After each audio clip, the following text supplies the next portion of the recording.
Welcome to SF Commercial Property Conversations with Bruce Bean, where Bay Area investments meet expert insights. Get ready to unlock the strategies of commercial real estate success. So today we have Anthony Price with us, and Anthony comes out of Missouri and comes through the environmental world. So Anthony, it's great to have you, and I want to hear this story of how you came into commercial real estate via Missouri and the environmental world. So great to have you. Love to hear the story. Awesome. Thank you, Bruce. I really appreciate you inviting me on. Yeah, so as I was just talking about, I come into the world of commercial real estate through a little bit of a different pathway. I was an environmental consultant for 23 plus years. I grew up in Missouri. I moved out to California in 2001, right after college.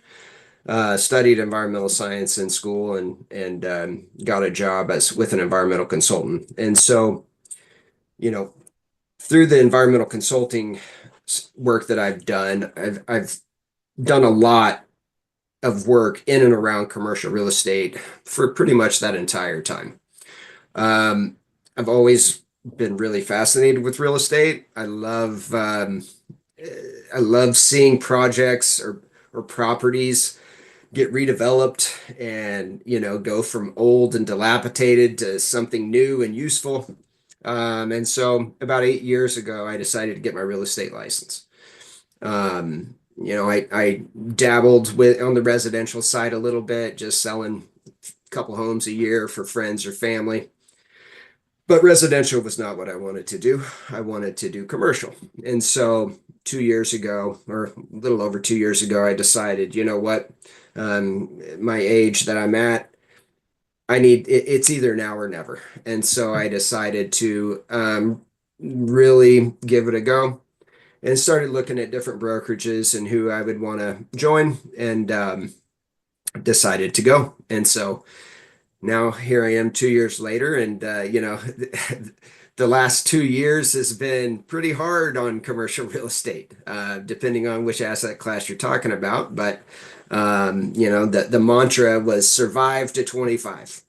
And then, we get to 25 and it seemed like things were going to start loosening up. And then all of a sudden, with the current state of everything, it's like, whoa, wait. Let's wait.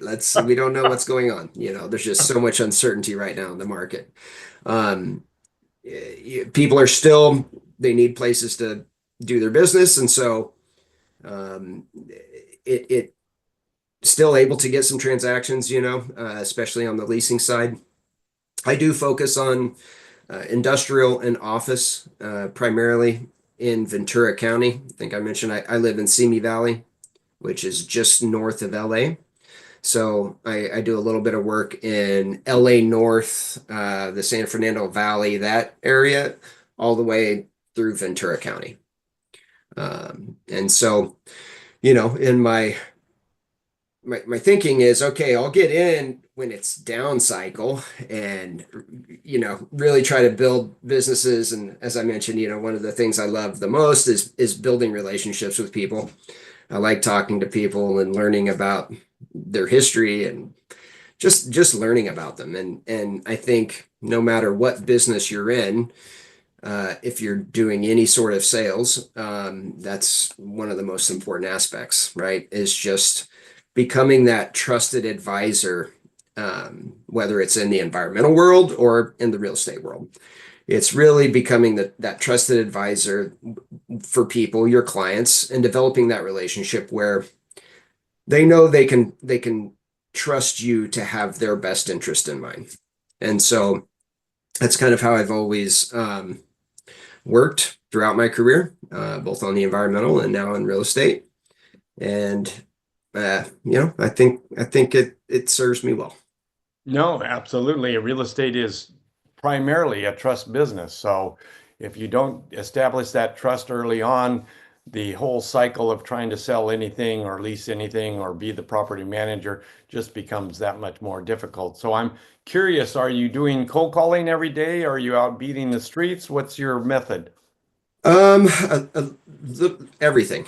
I go out and I canvas. I cold call. I have joined a couple different chambers, where I'm going and getting involved there. Um, so yeah, kind of calling people that I worked with on the environmental side, that were developers or investors, just letting them know what I'm doing and seeing if there's anything I can help them with. Trying to just get my name out there to be known as the real estate professional as opposed to the environmental.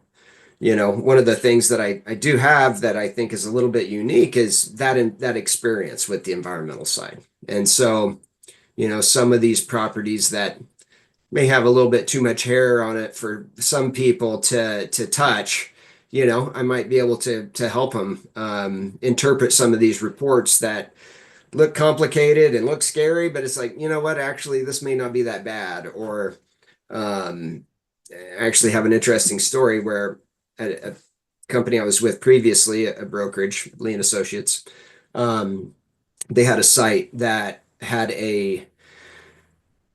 when the guy bought it a couple years ago, the phase one did not have any recognized environmental concerns, right? Whoa. It looked fine. And so he's going to sell it now. And a different company comes and does a phase one, and they found an underground storage tank that he didn't know about. Oops. And Yeah. it didn't have proper closure. And so Of one of course. my colleagues said, "Hey, Anthony, can you come here?" And called me in. And long story short, I don't want to get into all the details, but I said, conditions aren't going to change. These tanks were pulled back in the early 90s. Conditions are what they are. The consultant was recommending something that was completely overblown and overkill, Of course. Yeah. wanting to put in 15 monitoring wells and, monitor it over the course of a year and then go to the county for closure. And I said, why? Conditions aren't going to change. Why don't we go to the county now for closure? Well, we could do that. So, long story short, they did.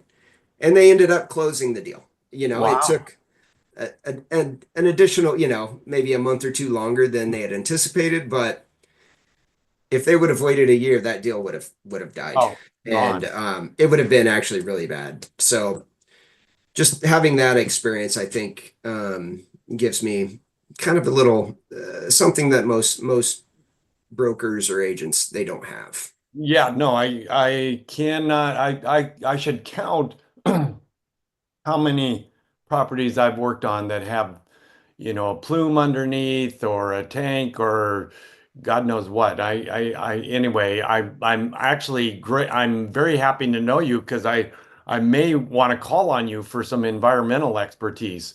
Uh, Please do. I always tell people, like, listen, I'll give as much free consulting away as I can, just as long as I don't have to sign a report. Then I'll try to give as much free advice as I can. No, that's fantastic. I'm going to call you right after this. Well, we'll talk about it after we're done with the recording here. But Okay. anyway, I have run into I don't know how many problems, but anyway, it's great to know that there's somebody out there that has expertise and is willing to converse with you in a not that we're going to sell you $1 million fix out of the deal. Right.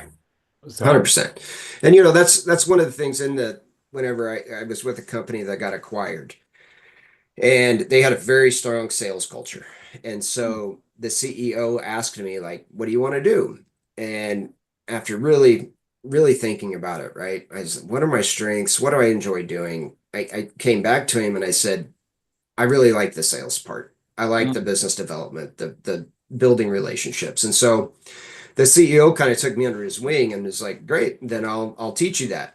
And wow. had a lot of consultative sales training that they gave, and read a lot of books and just really started studying the art of sales. Like, I Mm. really believe it is an art, right? Oh, no, definitely. You Absolutely. know, Yeah. and then I ended up running a sales and marketing.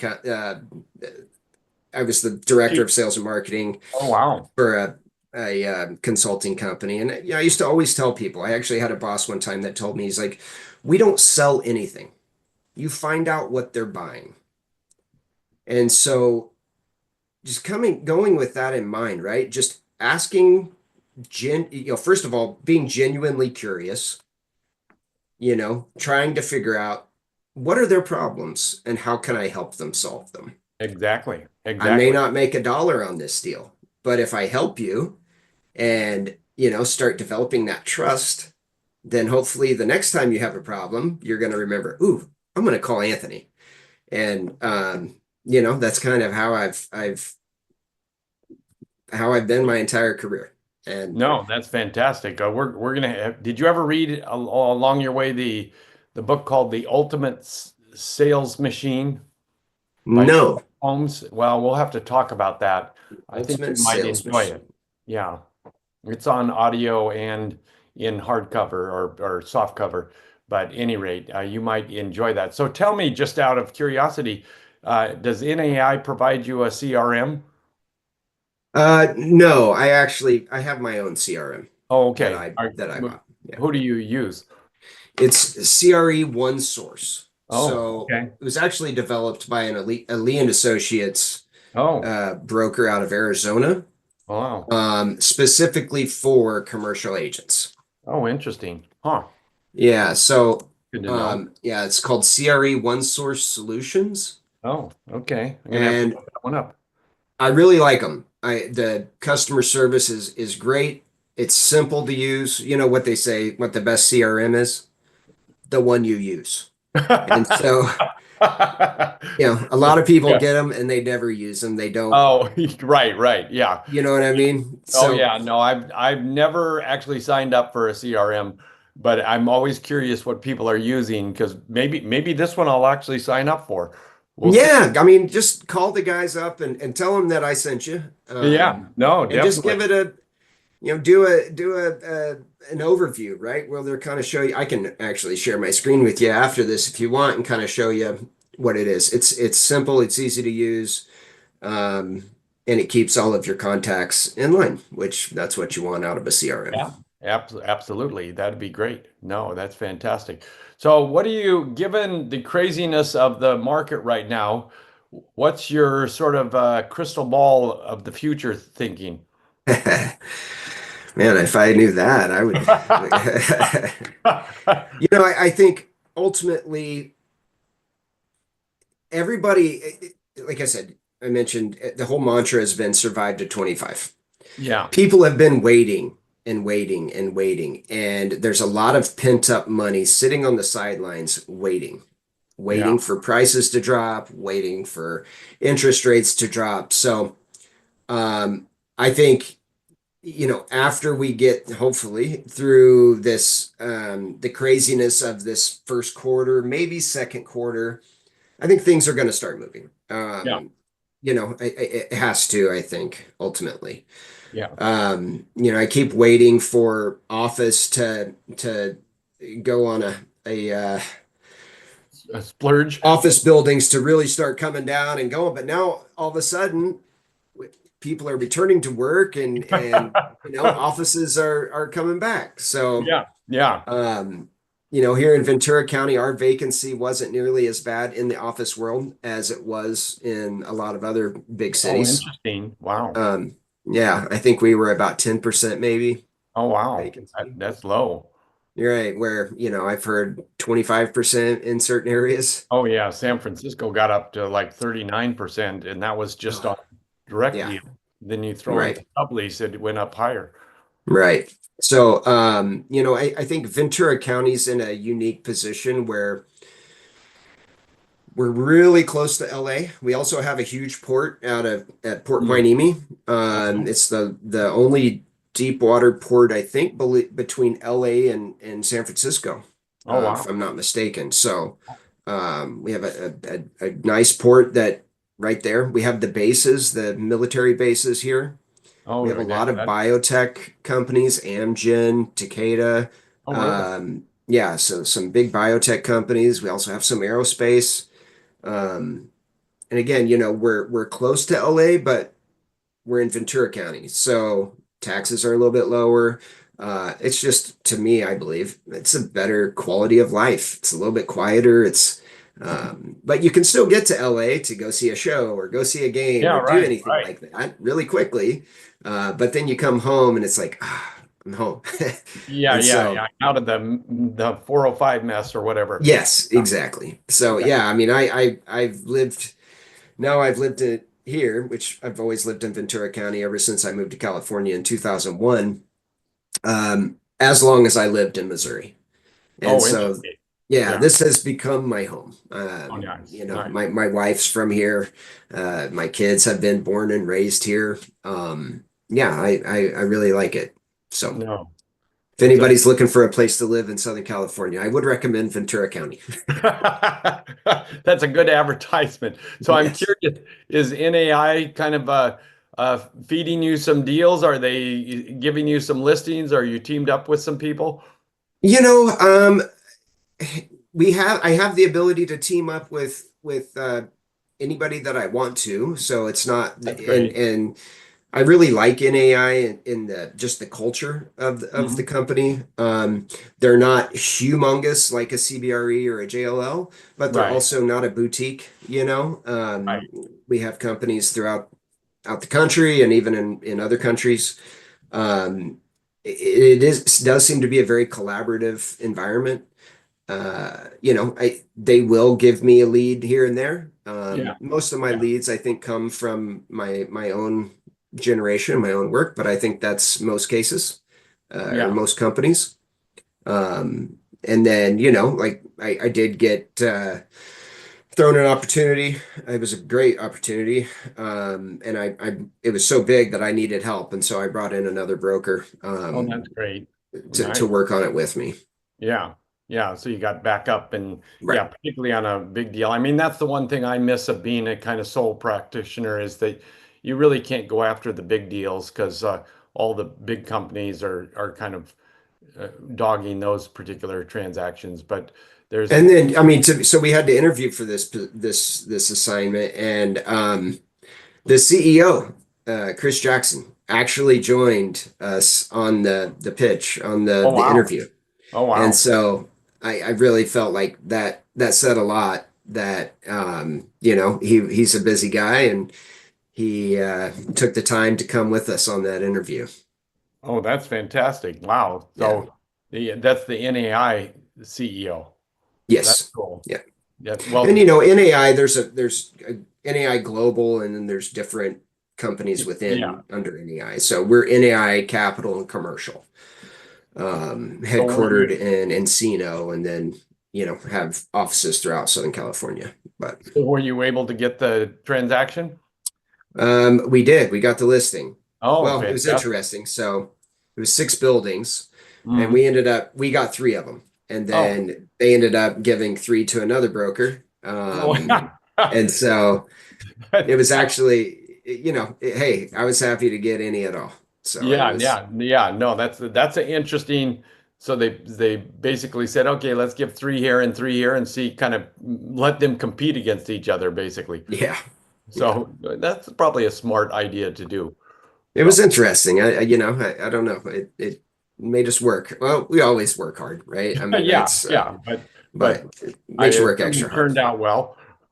Yeah, yeah. Oh, that's great. That's great. So. That's fantastic. So, just for fun, to end the conversation, what kind of sandwich do you prefer? Well, you know, like I mentioned, I've been going to Sprouts and getting their, they have a sandwich special where you get a sandwich, a bag of chips, and a water for like $5. And Yeah, so lately I've been going with roast beef, lettuce, tomato, a multigrain bread with some horseradish and pickles. fantastic, fantastic. And you mentioned that you're on the same birthday as Willie Nelson. Yeah, yeah. So I think I mentioned that I actually sent him just a Hail Mary email one time. Just you know, I listened to a book and it had talked about, you know, if you want to meet somebody in today's day and age with the technology, send them a note. You never know, they might Yeah, respond. yeah.